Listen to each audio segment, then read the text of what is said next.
You know, it would be some funny stuff in the video.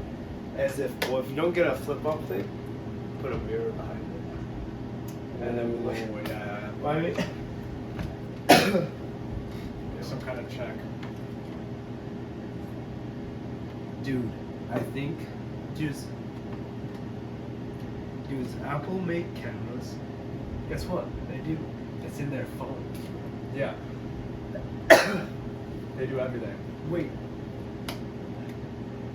So it's like to the point where you don't need. It's to the point where like you don't even need a camera in itself. Like if you're so used to using your phone, just use the. I heard something interesting that Apple's actually a monopoly. We just don't consider it that, because in order to be considered a monopoly by U.S. law, it's 50%. No, and currently most phones are Apple. Yeah. That's like, but 50% of people are choosing to buy that product. You know what I'm saying? Yeah, they're but just making the best product. But I agreed. But I think it's also heavily incentivized because they probably marketed it so that you want to buy an Apple because people are like, I don't want that green bubble. Like, just that's so funny. Things like those. Like, it's so funny how that's a small inconvenience I know. that would deter people. Right. That is, it's trivial. It's completely trivial, but it's one of those things that pushes them. But I think though, and honestly, in the past like 5 years, I think that thing has gotten bigger. The green bubble. Yeah. Tribalism, bro. Yeah. Tribalism. But it's like people are gonna buy the best product. Didn't account for that kind of thing. Now. Right? You know what I'm saying? Yeah. But there's only 2 or 3 possible companies that are putting phones or putting laptops or putting tablets out there. You know? Yeah. I don't know, man. It feels like a monopoly to me. But I'm still participating. Wait, dude. Let me think. I can count on 2 hands how many people I know have non-iPhones. It's like 8 people. Yeah. Alright, I'm gonna take it spooky. What are we doing? Think about the symbol of Apple. Bro, I know the bite from the Garden of Eden. Yes. Dude! Oh my god.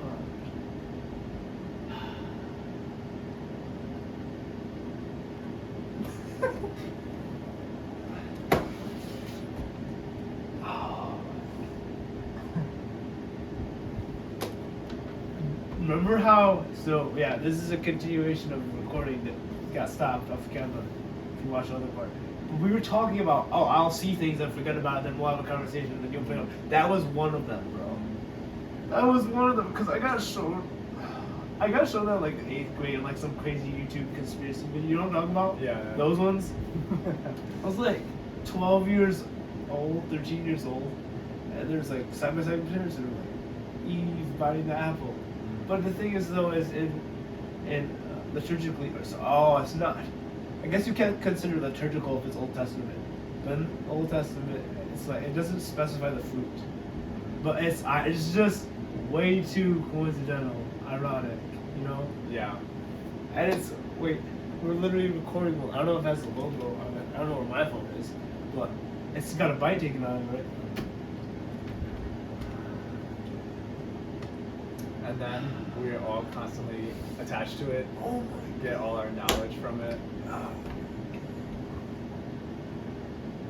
Dude, you did not just drop this one. I'm not drop it, but like re-deliver it to me now. I still don't know the scary one, but this That's is, why Carl Jung says beware honor and wisdom when you get shown things like that. Like you're like 8 years old, 9 years old, 10 years old, watching these crazy conspiracy theories. You're like, whatever. Like, you know what I'm saying? And then Yeah. then life happens. You're like, oh yeah, it's a symbol. I have another one, but it's a bit of a reach. But I like it. I think the Apple one's a reach, but it's like too legit to like.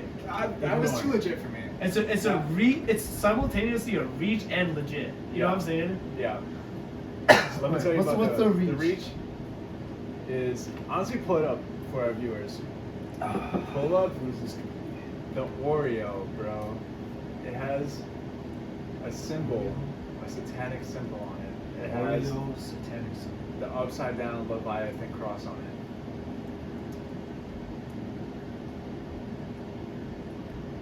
Bro, I wasn't eating Oreos. And Good. it's all about me. It's all Good. about me. Don't eat Oreos. I'm using an iPhone.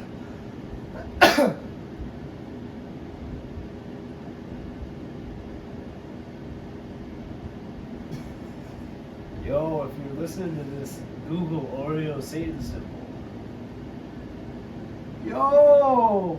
Bro, that reminds me, that video that I sent you of the guy. The space. Yes, the air. Wait, what was that about? What did Rogan say about it? Dude, I don't even remember what that dude said about that. I like the clip that I you was showed freaked me out, bro. because I was freaked out. at first I was like, okay, this could all be coincidences, but then when he researched the facility, The guy, yeah, who was like the funding. yeah. So what we're talking about is there's a abandoned space facility. Where is it? Dude, it's somewhere in Florida, I guess. Apparently. Yeah. What's that dude's name? Keep going. And there's just a lot of satanic imagery He there.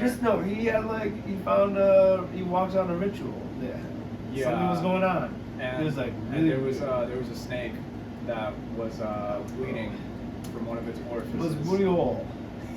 Bro. The guy, I'm sorry. Well, let me tell him the crazy part. Keep messing up his name. The crazy part is that after this guy went there, he did research on the abandoned space facility, and he saw that one of the founders was actually a prominent Satanist, and so was his wife. And then the guy even died in a supposed sacrifice. Yes, he died. Yeah. All right, who's this guy? I literally just had his name because I listened to the whole podcast. Oh, this one.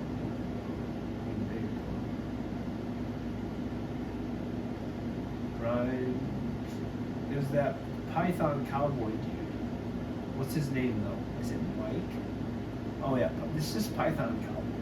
But no, bro, he was like this Everglades Python killer.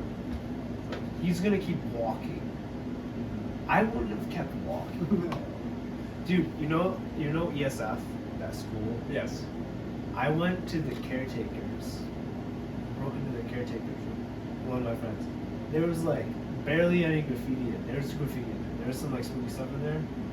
And there's a basement, and there's like arrows pointing to it. If I have the video, I'll show it to you. I wouldn't go down there. This guy was like, oh, we're just gonna keep walking. We're like, he's miles and miles.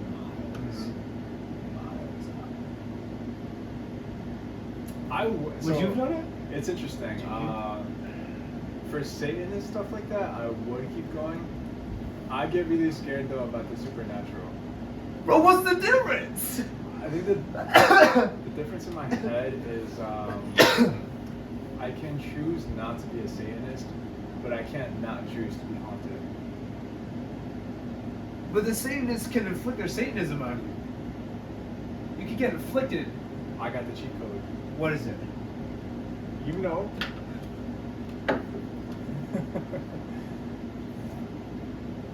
Okay. You're investigating Satanists? No, well, a little bit. It's come across my. No, like I'm saying, like let's say we walk outside, like, and we find an abandoned place, and there's like. Oh, Satan symbol Pentagram. on it. I would go inside. Yeah. Oscar's gonna Yeah. stride right in there. Bro, I'm protected. By who? My God, bro. No, that's facts. What was it? Dude, that's my wallpaper for the longest time. Yeah. Because, yeah. Oh. Although there's a bunch of them. There's a bunch of verses. But it was like,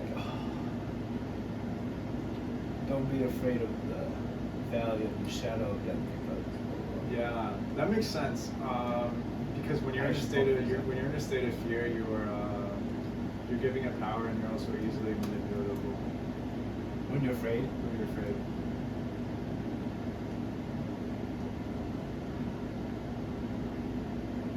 Have you ever had nightmares where you're really scared? Like, Knock on wood, I don't suffer from nightmares. dude, this is making me think because that I wouldn't go down in that basement of the caretaker's house. And I've had dreams like that same exact. Like, there's basements, like floors, levels. You know what I'm saying? I gotta see what Young has to say about that. I was gonna ask you about that. Do you think Jung's work on dreams is real?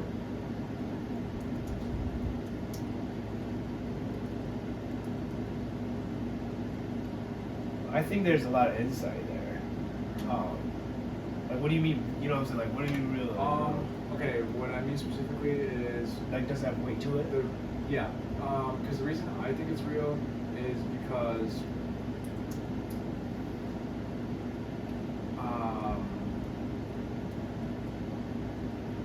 dreams come from your subconscious, and we know the subconscious to be a real thing.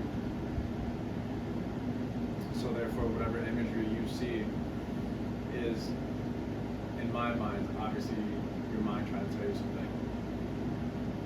Right. It's your mind trying to tell you something.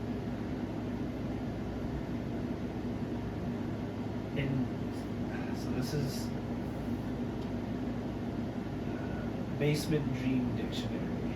Interpret now. In dream psychology terms, Carl Jung, the basement represents the unconscious, the darkness of dampness of an empty basement. Maybe for it's just your unconscious.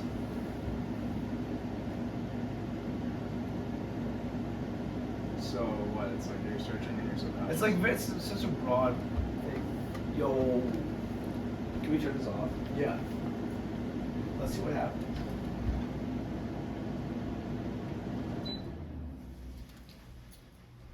Dude, we're like what is it called?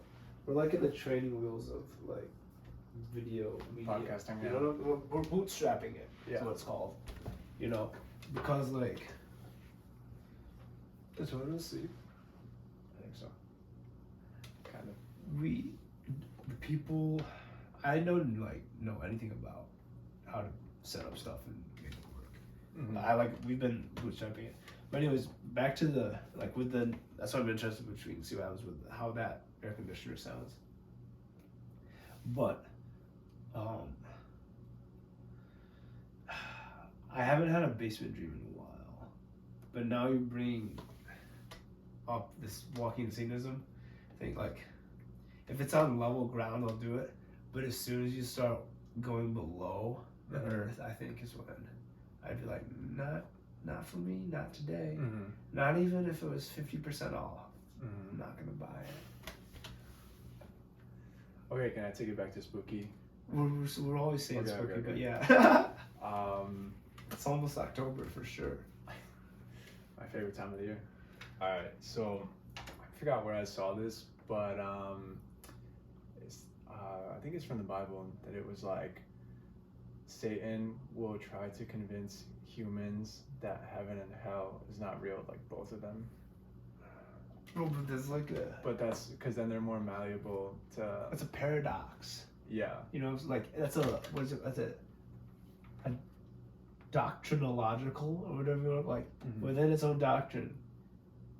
It's self-evident. You know what I'm saying? Wait, tell me, because it's like it's like within the Bible, it says the devil, which is like identified as the enemy, will try to tell you that this contents of this book, what I'm trying to tell you, is not real. You know what I'm saying? So it's like an auto feedback mechanism. You know what I'm saying? I agree, but I think so if we're taking it strictly as metaphor, if you don't believe there's anywhere good, you also don't believe there's anywhere bad to go, then you'll kind of do whatever you want because nothing is real. Like there's no consequence. Right. Mm. That's all I was trying to say. But I see. That is dogmatic. No, it's like it's auto-correcting. Yeah. But that's right, because like dude, what was it? There was like some. We were watching that dude the dude in the Everglades, the Python cowboy who walked across the satanic thing. On those videos, people would be like commenting, justifying Satanism, like, yeah, Satan was really like trying to justify it, and like actually like those actually statements, you know what I'm saying, about like Lucifer, Satan, and the devil being three different things. That's a fact though, but it's like. Is that what the Bible says? Is like trying to say like good, evil, and up? You know what I'm saying? Yeah, I don't know. I don't want to say anything because I've never like actually like. Dude, I haven't either. Until something happens to me, like how the recording stopped when we started talking about synchronicities. Dude, we lost about like. It's probably 20 minutes of footage. We lost like 30. We'll never been lost in the ether. And tell me about your synchronicities before more spooky stuff happens. Well, no, it's literally that I just noticed them more because it was like coming into this whatever the heck we was exactly the same. It's just New Jersey. It's the same thing. I think synchronicities are just recognition of archetypes. That would be the most profound thing I would say on the podcast, because like Jersey Shore is an archetype. I've been to the Jersey Shore, way farther south than where we are right now, but still looks similar.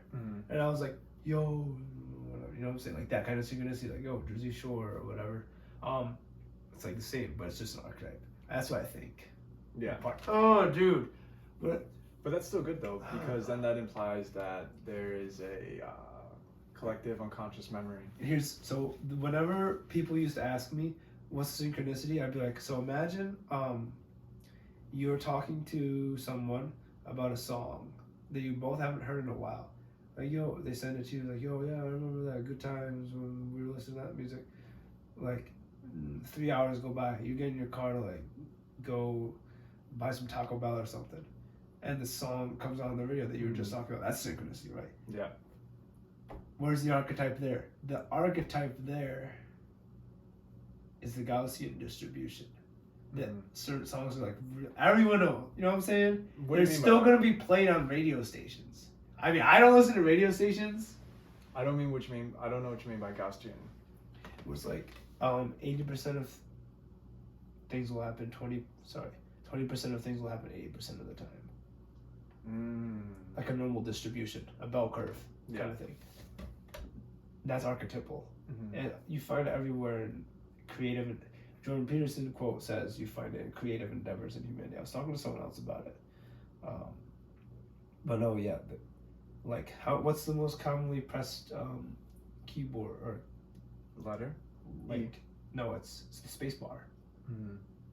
How many, like, if you plot on the x-axis which one is like the most pressed, or like which one is pressed and how often it's pressed, you get a normal distribution. There's other ones that are like binomial distribution, and there's another one, but they're all basically pretty much this this normal distribution kind of. I want to look up the actual equation, because that's the kind of person that I am. It's like e to the negative s over t or something. Oh, here we are. Yes, this is just beautiful. It's 1 over the square root of 2 pi standard deviation sub n squared times e to the negative c minus mu sub n quanta squared over 2 sigma squared sub n. Will describe, like, you have this many things, it occurs this many times, these are how far apart the things are, you know what I'm talking about? And that's how frequently.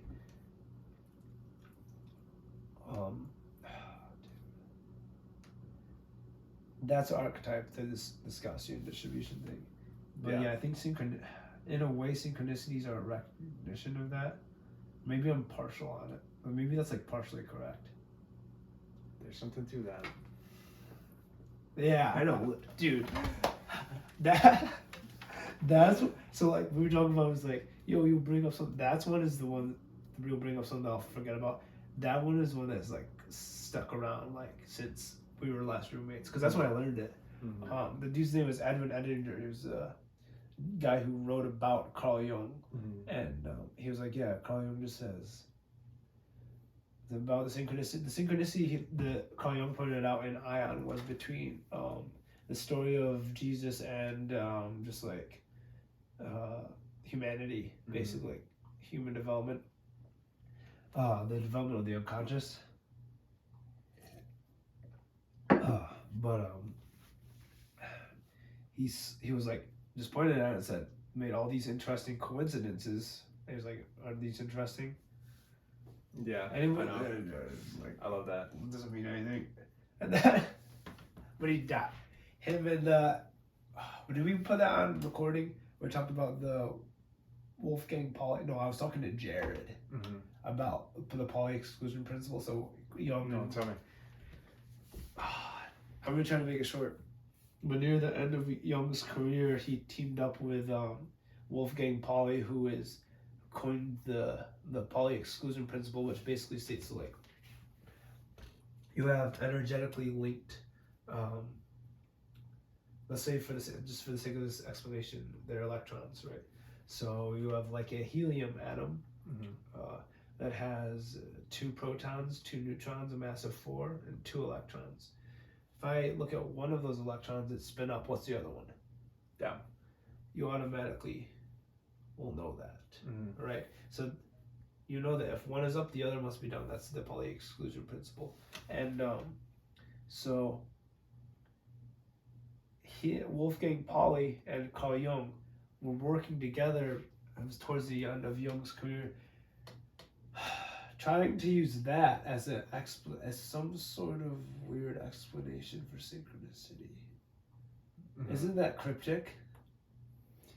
Do you know what I'm saying? Can you kind of see how it elaborates into synchronicity? I can see how. Yes, I can definitely see how that could. I can see how it could be. But I think it might be a reach. Like intuitively, it seems like a reach. But I can see how in the whole tailspin of spirituality, which includes synchronicity, I could see how that could be evidence physically for it. Yeah, like physical evidence. Because that seems to be like what we care about as humans. Can I see it? Evolutionarily, we were like, evolutionarily, we were like programmed to want that. All right, we got to cut this one. Peace. Peace.